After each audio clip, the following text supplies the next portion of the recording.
Moscow's sky that night was charged with a strange electricity. The city did not sleep so much as wait for something to break. Lines of small, barely perceptible lights traced trajectories across the horizon, and with them came the whispered promise that an older order might be changing. This was not simply metal colliding with air, it was a new chapter in modern conflict, one where dozens or hundreds of inexpensive networked systems met the hard logic of high-value defenses, and where the friction of human judgment proved as decisive as any sensor. The plan avoided brute force in favor of psychology and timing. Waves of flight unfolded like movements in a score. One vector hugged low terrain, another slipped through a marine fog bank, a third threaded the urban canyons between glass facades, and a fourth punched high to bait the most expensive layers of the defensive umbrella. Some waves were designed to be seen, others existed to be invisible. The choreography was not empty theater. It choreographed attention. Where the defenders looked, the attackers did not. Where the defenders fired, the real opening appeared.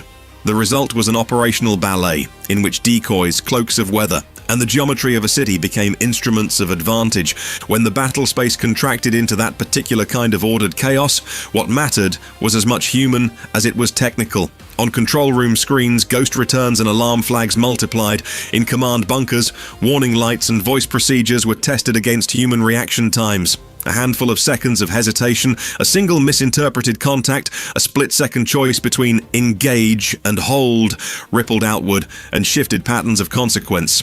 In that narrowing moment, the human factor became the margin. Training, temperament, and instinct shaped outcomes where brute force and algorithms alone could not. Responses were spectacular and costly. Massive radar arrays powered up, layered batteries fired, and expensive interceptors streaked into the night. Yet scale alone offered no guarantee. Complexity became a liability. Systems designed to track predictable high-energy targets were strained by swarms and deception.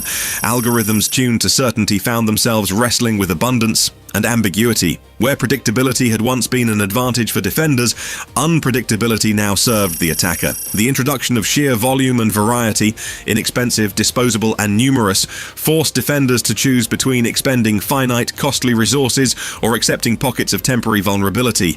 The economic lesson was stark and immediate. On one side sat multi-million-dollar defense platforms, on the other, a constellation of cheap, expendable craft. Each shot the defenders fired carried a fiscal weight far heavier than the modest unit cost of the attacking elements.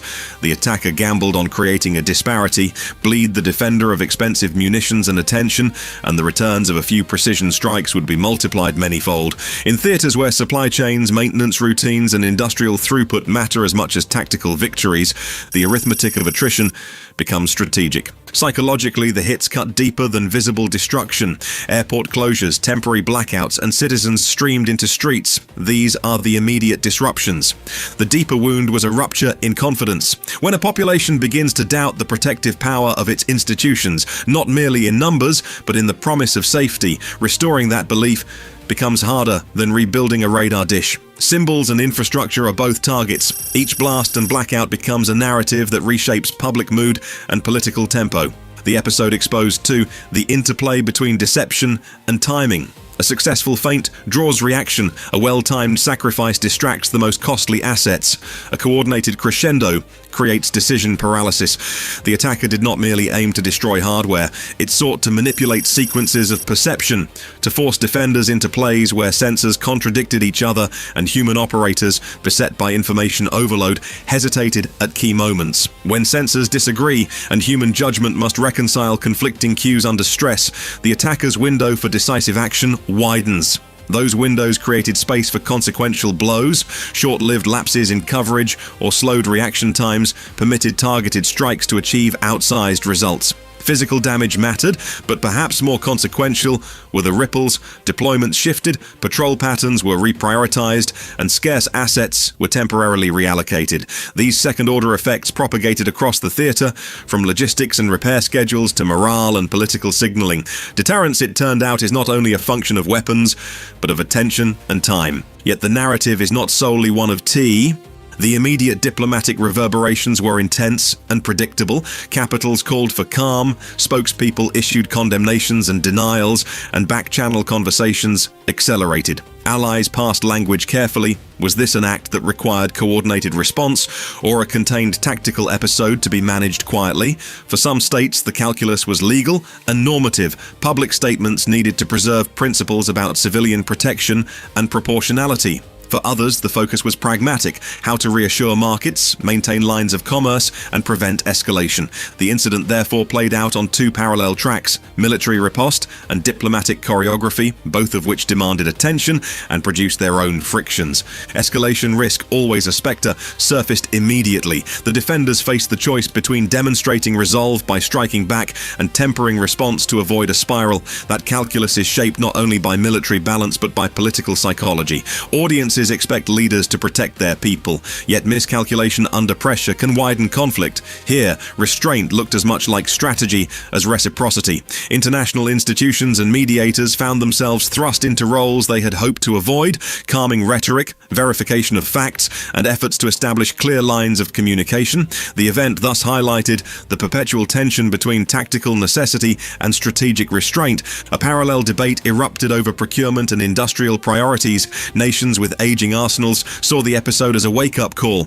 Is the money being spent on the right mix of capabilities? Some argued for renewed investment in high-end interceptors and hardened assets. Others proposed diversifying with more distributed resilient systems and greater investment in sensing fusion and resilient communications. The private sector responded in turn. Startups pitched resilient mesh networks, improved AI-driven identify friend or foe systems, and new approaches to civil protection.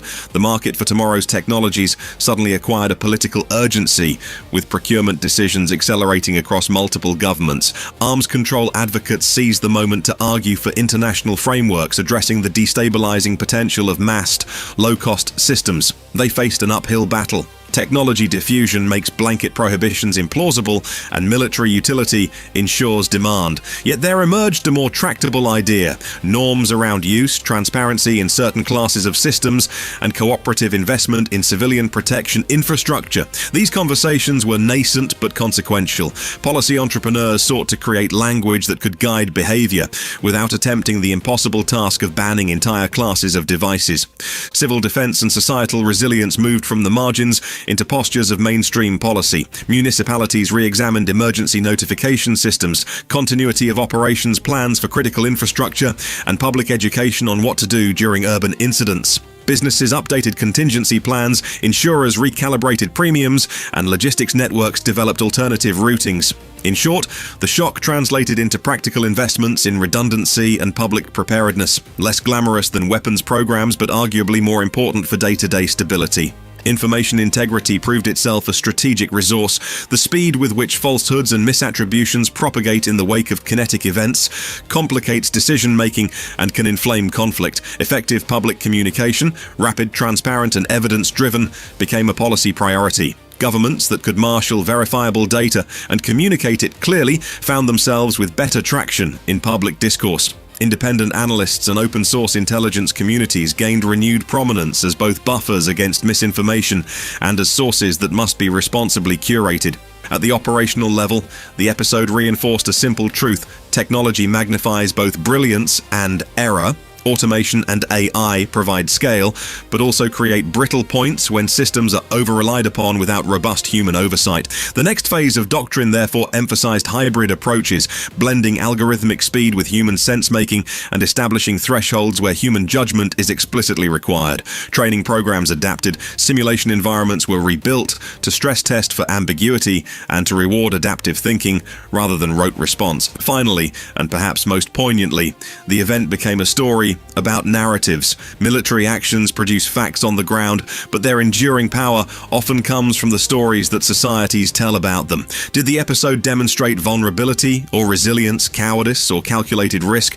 The answers would depend less on the technical minutiae and more on how leaders framed the event, how media contextualized it, and how communities experienced its effects.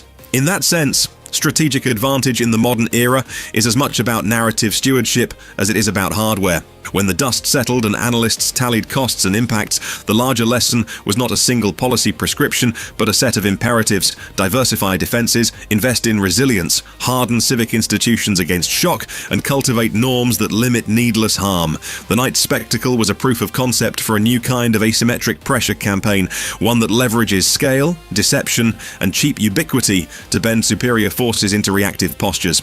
But proof of concept also invites countermeasures, policy debates, and, crucially, public choices about what societies are willing to accept in the conduct of modern conflict. The questions it raised about proportionality, legitimacy, and the societal cost of security will linger long after the physical scars heal, shaping debates about war and peace for years to come.